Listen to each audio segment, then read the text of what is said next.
Bismillahirrahmanirrahim. Dear students, Assalamu alaikum and welcome back to our cell biology, genetics and evolution class. We were discussing linkage and linked genes. In the previous video, we discussed the Hutchison experiment in which he showed that the genes, linked genes, when they are crossed or cross is made when we are considering the linked pair of genes. So the results are totally different from what we would obtain from an independent assortment case when the genes are not linked and when they assort independently. Their result is something else. As you can see, we finished our previous discussion here that in case of independent assortment we would obtain 1 1 1 1. The parental combinations as well as the recombinations all in equal proportions in the offspring or after the test cross.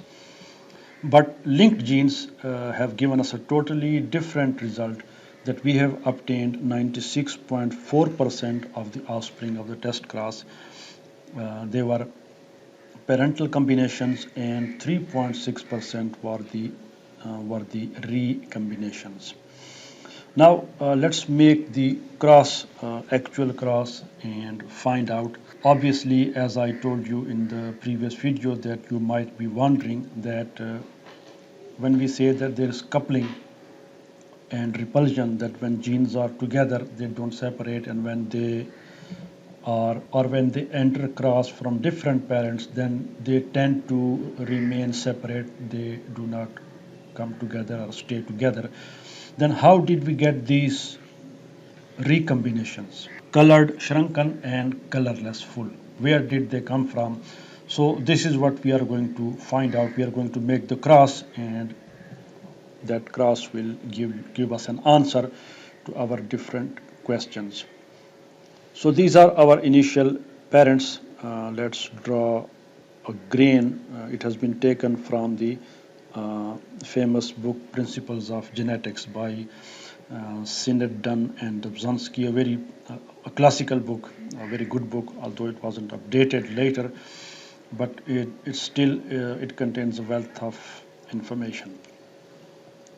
So these are the two parents. This one is the colored full, and this one is the colorless shrunken. They are recessive. Both the pairs of alleles are recessive in case of colorless and shrunken. And their alleles, as we have already seen in the previous video, uppercase C and S, and in this case lowercase c and s. And I told you the convention that the combination of genes in case of linkage, this is the convention that we write them above and below the line, since they are present on the same chromosomes. So this indicates, this particular line indicates linkage, that the genes are linked. Now let's draw their chromosomes to get the feel of it, to get an idea that what is going on. So since the genes are linked, we are going to draw a rod-shaped two chromosomes. So this is C and S, carrying the two alleles C and S. And these are recessive, so let's give them a little different color. Let's say blue color, so as to differentiate between the two. So C and S, C and S. So these are the two chromosomes. Since the genes are linked, the chromosomes are not four, they are only two chromosomes, as the C and S gene, they are located on the same chromosome. Right. Now let's make gametes of these two individuals. So since they are homozygous for both the pairs of alleles, their gametes would carry the same allele. So we are going to draw only one gamete from this parent and also one gamete from this parent. So C and S, and then we are going to change its color, and this is, let's draw a line between the two, C and S. So when they combine, we get F1. So let's draw it first, then we'll change the pen color. C, lowercase c and lowercase s. So now these gametes, when they combine, we get this. So as you can see, the F1 contains alleles, both the alleles, the recessive as well as the dominant. And since it is a case of simple dominance, the colored allele is dominant over colorless, and the full allele is dominant over shrunken. A very simple dominance case. So in that scenario, the phenotype of these F1 individuals, or the seeds of the F1, would be colored and full, colored with full.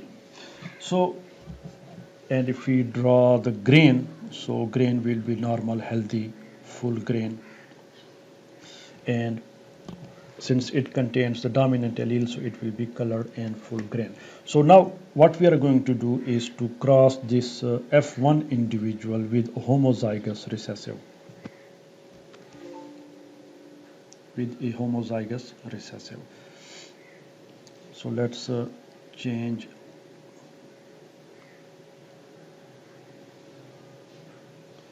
the pen color. So this is F1, since it is heterozygous for both the pairs of alleles, and now it is crossed with a homozygous recessive.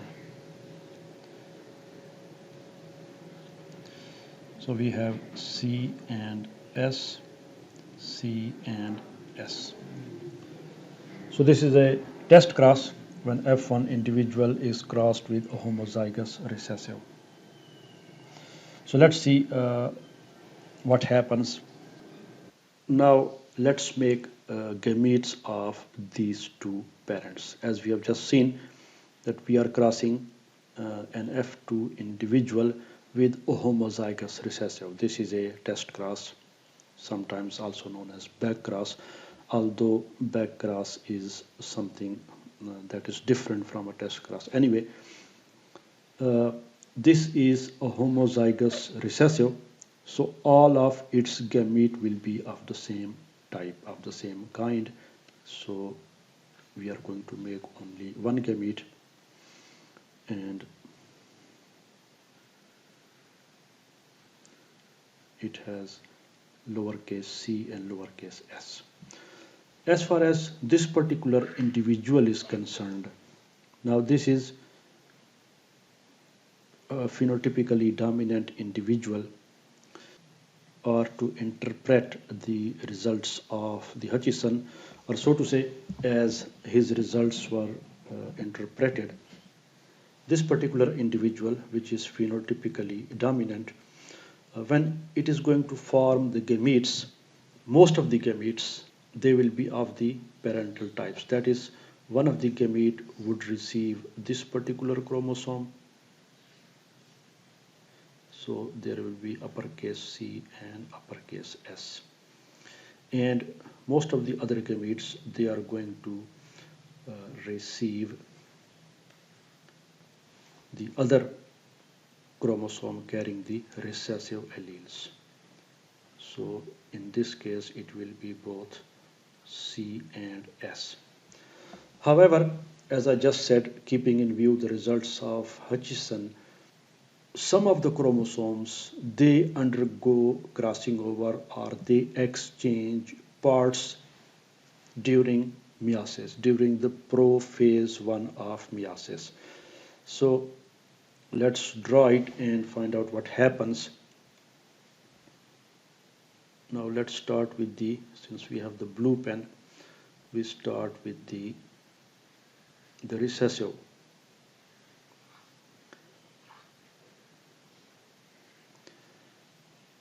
Now here we have c, lowercase c and lowercase s. And this is the dominant one. The other chromosome is from the dominant parent.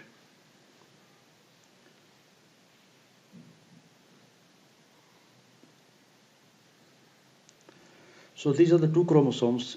Here it is uppercase C and uppercase S. A crossing over is taking place in which these two chromosomes are going to exchange their segments. As far as these gametes are concerned, they will remain the same. However, as far as this situation is concerned, they are going to exchange segments, and what we get is that these particular gametes, these two alleles, the linked alleles, they will get separated. So the overall situation would be like this.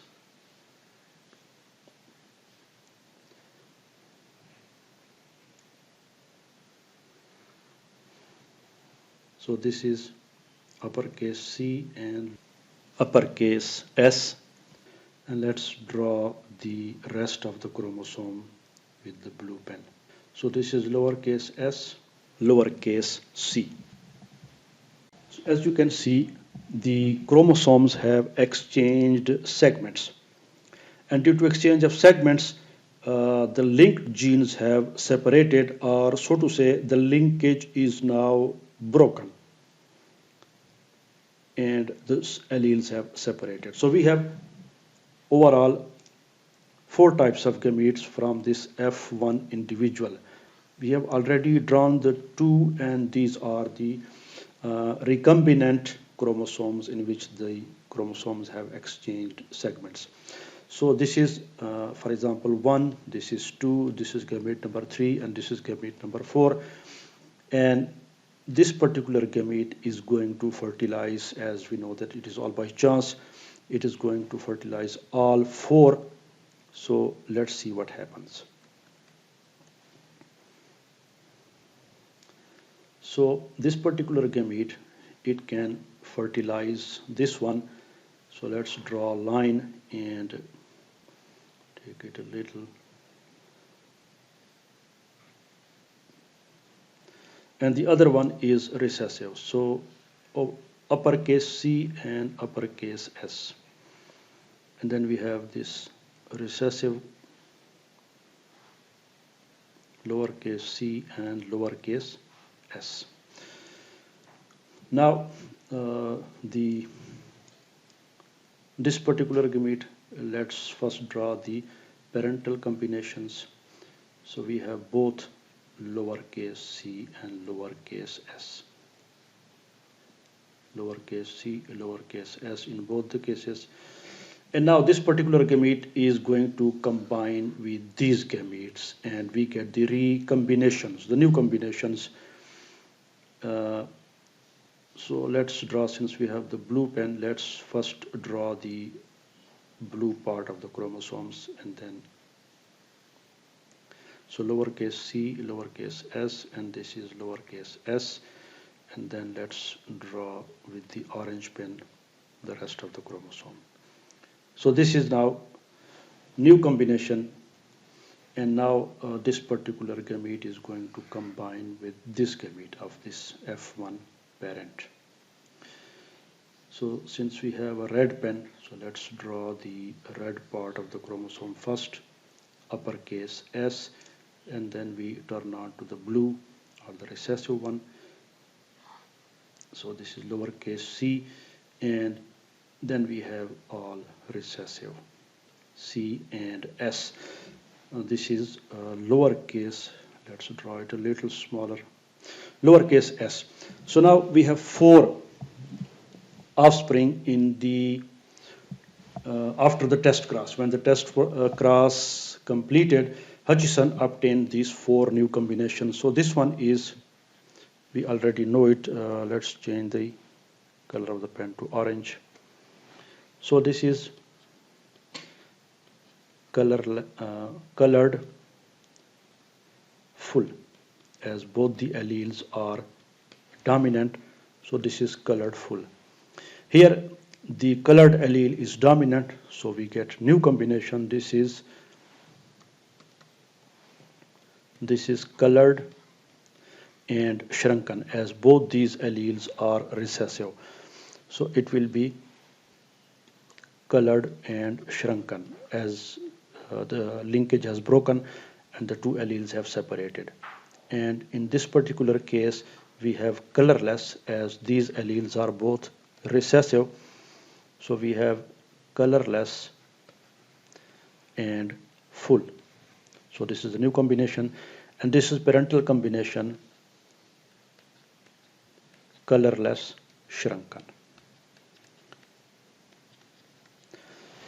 So we have obtained 4 groups of offspring, and they should have been 1 ratio 1 ratio 1 ratio 1 had it been the case of independent assortment. And we know that this is not a simple case of independent assortment. This is a case of linkage. So we are not getting this 1:1:1 result. Instead, as Hutchison obtained, these, which were the parental combination, they were 96.4. And these two, which were the recombinations, they were only 3.6. Why this is so? Now, hopefully you get the idea that why Hutchison obtained results that deviated very much from the law, from the results of the law of independent assortment, which should have been all the offspring in equal proportions. But what Hutchison obtained, that the parental combinations were above 95% and or so to say almost 97%, and the recombinations were 3%. So this was our cross. Let's go through it once again and see that what we are doing. So this is the cross between 2 maize varieties, cross that we have studied in previous video. A colored full variety was crossed with a colorless shrunken. So these are the 2 parents, colored full and colorless shrunken. And they were crossed, and since the genes are linked, and the convention of writing linked gene is that one pair is written above the line and other is written below the line. So these are dominant alleles and these are recessive alleles. Both the parents are homozygous, and they form, obviously, and these are their chromosomes. We have drawn their chromosomes, and as you can see that the genes are linked. So we have CNS on the same chromosome, colored full allele and colorless shrunken allele, they are on the same chromosome. Since it is a homozygous case of both the parents, so their gametes, all of their gametes will be of the same type. So we have drawn only one gamete, and when these 2 gametes combine, we get F1. So this is F1, and in F1, since this allele is dominant over this one, colored over colorless and full over shrunken, so in the F1, as expected, we have colored full seeds. Now, to test linkage, what is done next, that instead of selfing F1, we do a test cross. So this is a test cross in which the F1 individual is crossed with a homozygous recessive, right? So this homozygous recessive individual, since all of its alleles are of the same type, it is going to produce gametes of only one type. Whereas this particular gamete, it would have produced only 2 types of gametes, but since Hutchison obtained these recombinations apart from the parental combinations, so in a very small percentage of the gametes, what happened here, that crossing over took place. Now, you are well aware of this phenomenon as we have studied it in meiosis, the first division of meiosis, meiosis 1, and then in the prophase 1 of the meiosis, the third substage known as Pachytene. So in the Pachytene stage, the chromosomes exchange parts. So in about 3.6% of the gametes, the chromosomes have exchanged segments, and due to this exchange, we have these two new varieties. And these varieties, as you can see, here the linked genes have separated. Now they are on separate chromosomes. So instead of getting only two kinds of gametes, we have obtained four kinds of gametes. This is 1, 2, and 3, and 4. So when this particular gamete fertilizes these four gametes, we get four types of individuals in after the test cross. When the test cross is over and the seeds are set on the plants and they were collected and counted, so Hutchison found out that this was not a simple independent assortment case, as these parental combinations were obtained in 96.4, whereas these recombinations were found in only 3.6, and this is because of the linkage. So hopefully you have grasped the concept, and you can now easily figure it out that what's going on, or what happens when genes are linked and how their linkage is broken. Now this crossing over, this is not something new to us, as we have already seen it. Who put forward this idea that these recombinations in linked genes, they are produced as a result of crossing over? Again, it was T.H. Morgan, Thomas Herbert Morgan. So he was such a genius person that he put forward this idea, and he provided this explanation that linkage can be broken by crossing over. Now this is his term. This is the term which was used by T.H. Morgan himself. So he floated this idea, and he put forward this theory that the chromosomes during meiosis, they exchange segments, they cross over and they exchange segments, so the linkage is broken and the linked genes can be separated.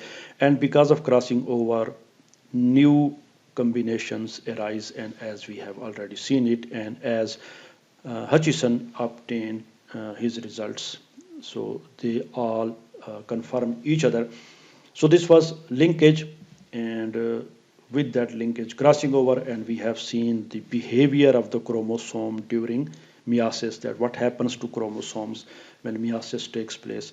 So some of the chromosomes, they do not undergo crossing over, so they remain unchanged, but some of the gametes, the chromosomes during the formation of those gametes, they do undergo crossing over, they do exchange parts, and due to which new recombinations arise. But this takes place in a very small percentage of the gametes, due to which the linked genes, they separate in a very small percentage. That's why the result of linkage is always the test cross. The result of a test cross of a linked genes is always more than 50% parental combinations, and less than 50% are the recombinations. So this was linkage and crossing over and the chromosomal behavior at meiosis, because of which the linkage is broken. So more genetics and rest of the course contents in the coming videos. Thanks for watching, and see you in the next video.